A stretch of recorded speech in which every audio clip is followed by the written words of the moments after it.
Baby corn meal maker வச்சு சின்ன ஒரு கிரேவி மாதிரி தான். அதுக்கு செய்ய தேவையான பொருட்கள்: பேபிகார்ன் ஒரு கப் எடுத்து வச்சுருக்கிறேன். இது ஆனியன் பேஸ்ட்டு, பச்சை பட்டாணி, தக்காளி ஒரு 2லேருந்து 3 வந்து அரைச்சி ஜூஸ் எடுத்து வச்சுருக்கிறேன். மீல் மேக்கர் ஒரு 10 நிமிஷம் வந்து ஊற வச்சு வச்சுக்கோங்க. பெரிய வெங்காயம் நறுக்குனது ஒரு 1.5 கப்பு வந்து எடுத்து வச்சுருக்கேன். இப்போது கடாய் காஞ்சிருச்சு.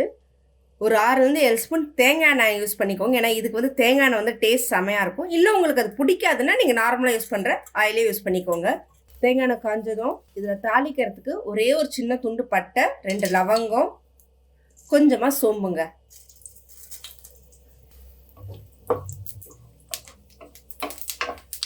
இது வதங்கினதுமே நம்ம நறுக்கி வச்சிருக்கிற பெரிய வெங்காயம் 1.5 இருந்துச்சிங்கன்னா அதை ஆட் பண்ணிக்கலாம்.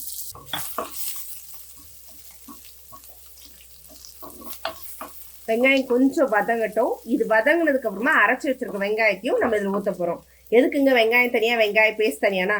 ஒன்றும் இல்லைங்க, வெங்காயம் கொஞ்சம் பேஸ்ட்டாக ஊற்றும் போது கன்சிஸ்டன்சி நீங்கள் இந்த தேங்காய் பிடிக்காது அப்படின்றவங்களுக்கு இது ஒரு ரொம்ப easy and simple dish. So கொஞ்சம் வெங்காயம் பேஸ்ட்டு, ஆனியன் இது டொமேட்டோ பேஸ்ட்டுலாம் ஊற்றுனீங்கன்னா கொஞ்சம் கன்சிஸ்டன்சி நல்லா திக்காக சூப்பராக கிடைக்குங்க. அதுக்கு தான். ஸோ கொஞ்சம் லேசாக வதங்கட்டும்.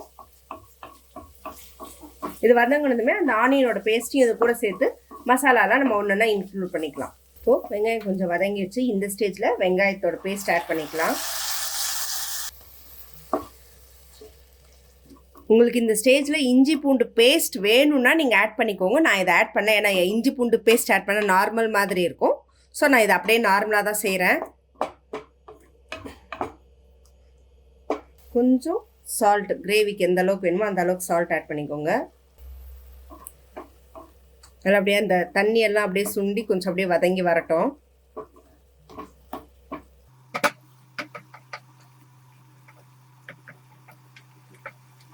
ஸோ இப்போ எடுத்து வச்சிருக்கிற பட்டாணி ஆட் பண்ணிக்கலாம். எடுத்து வச்சிருக்கிற மீல் மேக்கரையும் நல்லா இப்படி தண்ணி புழிஞ்சிட்டு ஆட் பண்ணிடுங்க.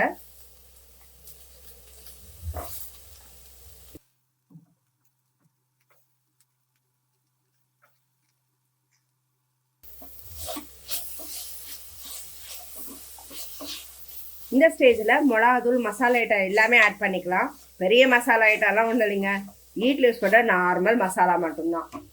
கொஞ்சமாக மஞ்சத்தூள், 1 டேபிள் ஸ்பூன் தனியாத்தூள், 1 டேபிள் ஸ்பூன் வெறும் மிளகாத்தூள், 1/2 டேபிள் ஸ்பூன் காஷ்மீரி மிளகாத்தூள், 1 டேபிள் ஸ்பூன் நம்ம எப்போ யூஸ் பண்ணுற குழம்பு மிளகாத்தூள் தாங்க. உங்களுக்கு பிரியாணி ஃப்ளேவர் பிடிக்கும்னா அந்த மசாலா ஆட் பண்ணிக்கோங்க, இல்லைனா விட்டுடுங்க.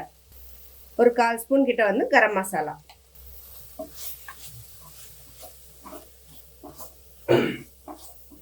நல்லா மசாலா ஃபுல்லாக அதில் அப்படியே கோட் ஆகிற மாதிரி இருக்கட்டும்.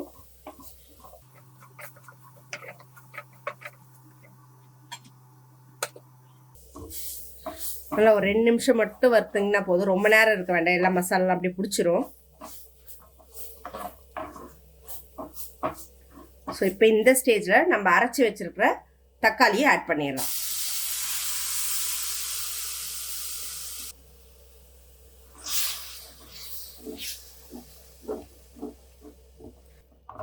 எல்லாம் நல்லா படுற மாதிரி பரட்டி விட்டுக்கோங்க. தக்காளியில் நல்லா அப்படியே வந்து வேக ஆரம்பிக்கணும்.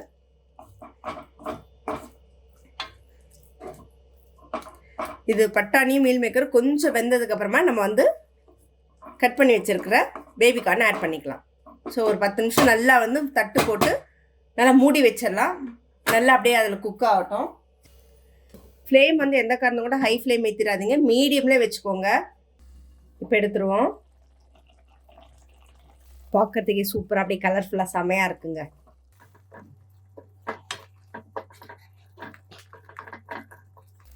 நல்லா அப்படியே அந்த எண்ணெயில் ஃபுல்லாக வதங்கி இதாகணும்.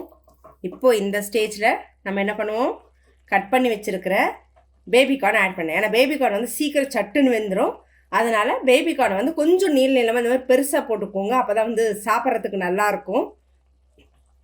ஸோ கட் பண்ணி வச்சுருக்க பேபிகார்னை இது கூட ஆட் பண்ணிடலாம்.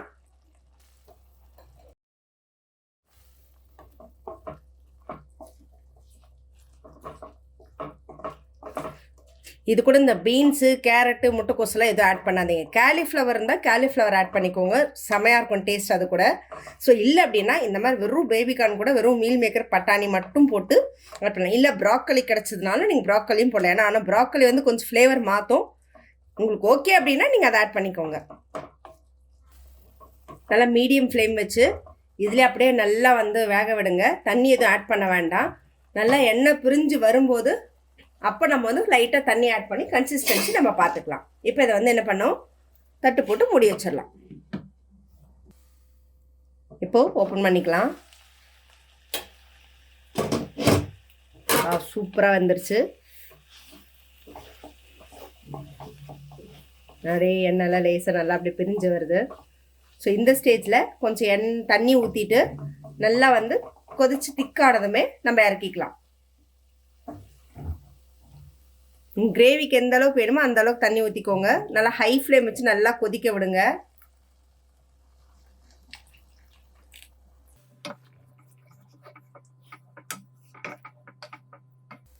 நல்லா ஹை ஃப்ளேம் வச்சு நல்லா கொதிக்க விடுங்க. அப்போ தான் அந்த கன்சிஸ்டன்சி நல்லா திக்காதாகும். ஒரு 5லேருந்து 10 நிமிஷம் நல்லா விடுங்க. நல்லா கொதிக்கட்டும். கொதிச்சதுக்கப்புறமா திக்கானதை நம்ம ஆஃப் பண்ணிடலாம். ஸோ கொதிச்சிருச்சு. நம்மளோட கிரேவி சூப்பராக திக்காக செமையாக வந்திருக்குங்க. நல்லா அப்படி திக்காக செம கன்சிஸ்டன்சி சூப்பராக இருக்குது. ஸோ நம்மளோட சுவையான baby corn meal maker gravy ready ஆயிடுச்சுங்க. நம்ம சாதத்துக்கு, சப்பாத்திக்கு, இட்லி, தோசை எதுக்கு வேணாலும், இடியாப்பத்துக்கெல்லாம் சூப்பராக இருக்குங்க. செம டேஸ்ட்டாக இருக்கும். ஸோ ட்ரை பண்ணி பார்த்துட்டு இந்த டிஷ்ஷை நீங்களும் உங்கள் வீட்டில் எல்லாரோட ஷேர் பண்ணுங்கள். ஷேர் பண்ணதும் இல்லாமல் என்னோடய சேனலை சப்ஸ்கிரைப் பண்ணிக்கோங்க. இந்த மாதிரி இன்ட்ரெஸ்டிங்கான குக்கிங் வீடியோஸை மிஸ் பண்ணாமல் இருக்கிறதுக்கு. மெயினாக பேச்சுலர்ஸ் அண்ட் லேர்னர்ஸ்க்காகவே இந்த மாதிரி தனித்தனி டிஷ்ஷஸை நான் ப்ரிப்பேர் பண்ணி போகிறேன். மிஸ் பண்ணாமல் வாட்ச் பண்ணுங்கள்.